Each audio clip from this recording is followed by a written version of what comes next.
Hey everyone, welcome back. It's time to learn how to enable or disable screen unknown callers features in iOS 26 on iPhone.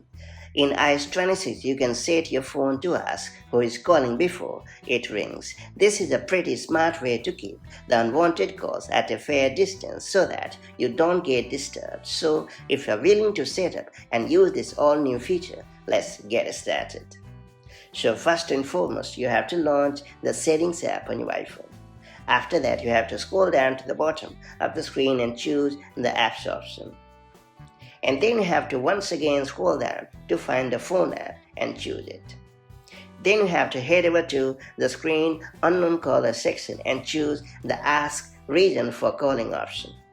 From now onward, calls from unsaved numbers will require more information before your iPhone rings. Bear in mind that the calling and data rates may apply to this feature, so keep this important thing in your mind. Later, if you ever want to get rid of the unknown caller screening feature, just return to the same phone setting and choose the neighbor option to completely disable it, and that's about it.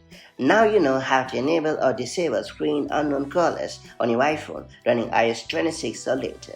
Whether you prefer filtering out spam or want to ensure you never miss an important call from an unknown number, iOS gives you full control. So explore the setting that works best for your needs and enjoy a more personalized calling experience. And I'll catch you up in the next one.